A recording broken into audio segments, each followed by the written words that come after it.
Now welcome to another lightning response video, where this time the question comes to us from Ben Lingenfelder, who asked, "Hey Thor, I'd love to hear your thoughts on Dave Filoni saying in an alleged conversation with Sam Witwer that inconsistencies in the tellings of Star Wars stories is a good thing, i.e. books, comics, animated shows being overwritten by other media."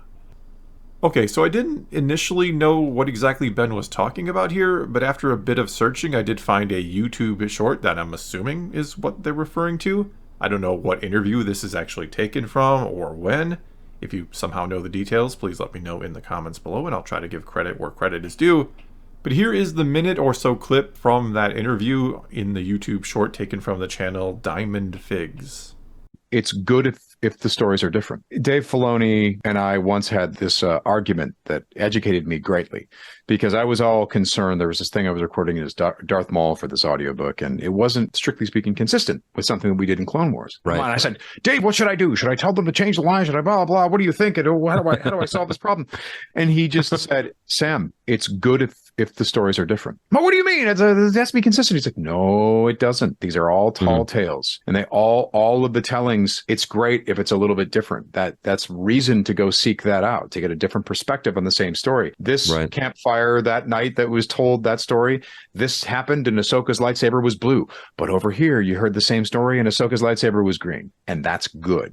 Alright, and what I find kind of funny about this, about the idea that inconsistencies are not only not bad, but that they are good somehow, is that I think the fan base, pretty much on the whole, would very, very much disagree with that.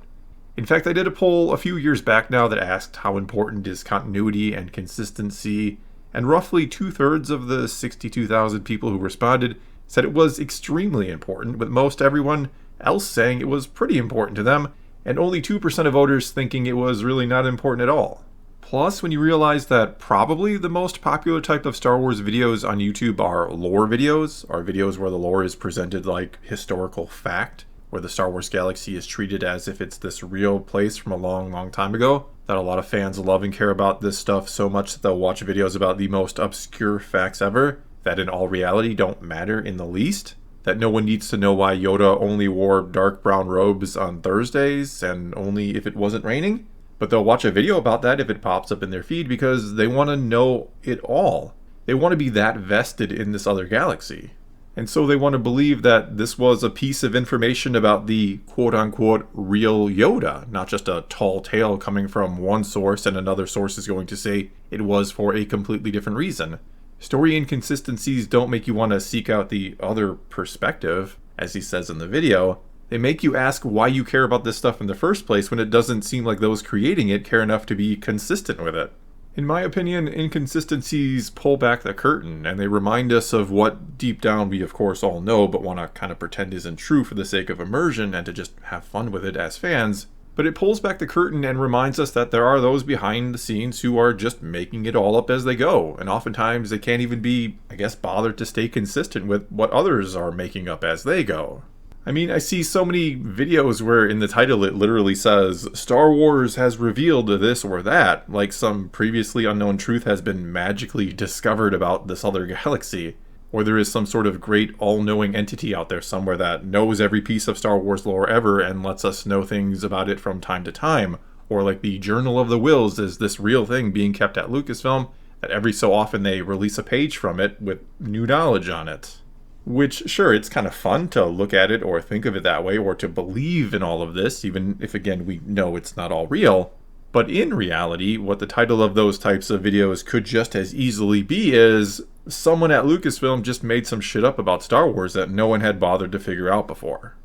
And it's not like Lucasfilm doesn't know or understand how much fans care about continuity and the lore. It's not just YouTubers making videos about obscure facts or making, in some cases, hour or multiple hour-long videos that, again, sound more like historical documentaries than discussing a fictional galaxy. Lucasfilm itself puts out official lore books all the time, as well as books about more obscure facts and details as well. I should know I have a couple of bookshelves over there full of them. And look, it's not like Lucasfilm always needs to be 100% consistent with every single little tiny detail. It's not like fans expect these stories to be absolutely flawless in terms of continuity. that they're going to get upset, or not upset if something relatively insignificant wasn't correct or different from what they learned elsewhere.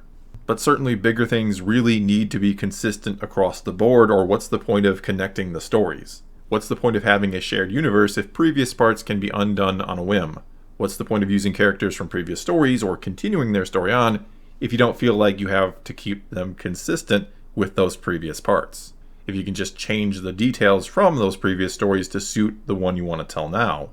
And yes, you can certainly make the argument that the most important part of all of this, of storytelling, is if you're enjoying the story in the moment, if you're simply enjoying it in and of itself. That what matters most is if you simply enjoyed the time you spent with it. Be that reading a book, watching a movie or a show, playing a video game, or however that story is being presented to you.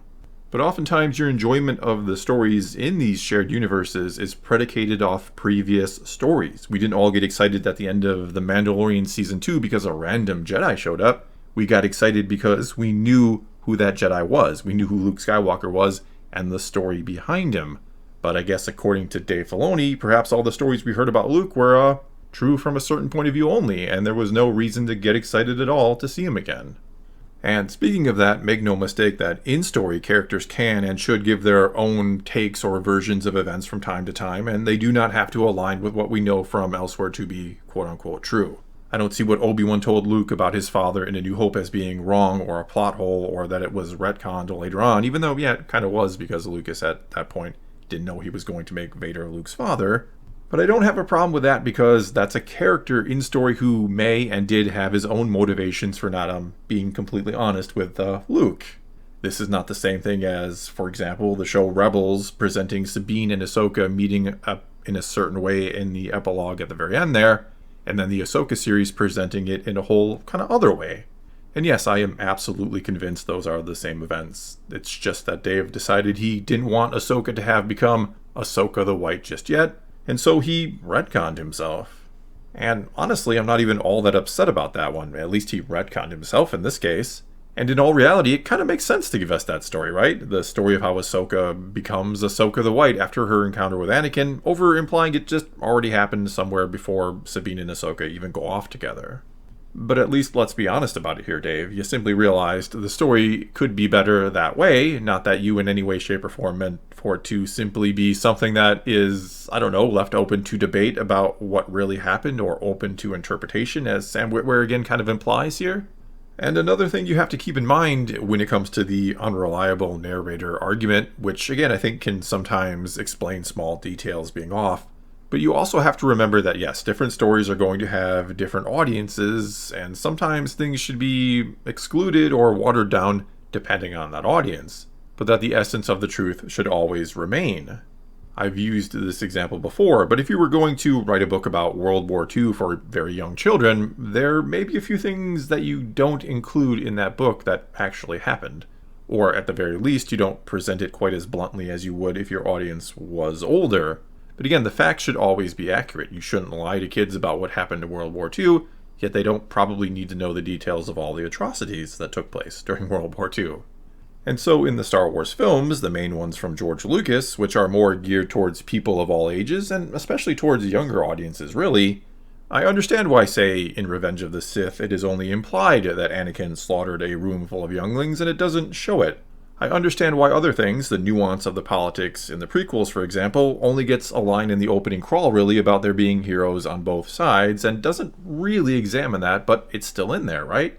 While a show like Andor, which is clearly geared towards an adult audience, actually delves into some of these things that just weren't needed for what those movies were or what they were trying to be, but again, they still kind of tell the same story. In other words, no, I don't expect Star Wars to be perfect, and I understand why sometimes things get changed. But to imply this is a good thing when one of the things fans love the most is the lore, and that oftentimes your enjoyment of that current story you're experiencing is, again, predicated off your knowledge of previous parts or of the lore and how things are connected, I do have to call BS on what Dave Filoni and Sam Witwer are saying here. And that's coming from someone who is a huge fan of both of these guys. I really have a hard time believing, though, that it doesn't irk Sam Witwer when things don't line up, when he is one of the most knowledgeable fans on the planet, not just in Lucasfilm or that works for them, but just in general. when he's the one who once had to remind Dave Filoni that Anakin's mother, Shmi, actually had met Padme before when he was going to, in the Mortis arc, Dave was going to in the Mortis arc, have Anakin tell the image of his mother that he met someone that he loves and that she would have liked her too. And in that case, if Sam Witwer hadn't caught that and fixed it before it happened or got put out there, would Dave really try and say that, well, maybe Shmi didn't really meet Padme in The Phantom Menace, that's only one version of those events, and now you gotta go and seek out what really happened during that movie? Well, that's all I got for you this time. Now it's your turn to take to the comments below and tell me what you think about this one. Is the lore of Star Wars being inconsistent actually a good thing somehow?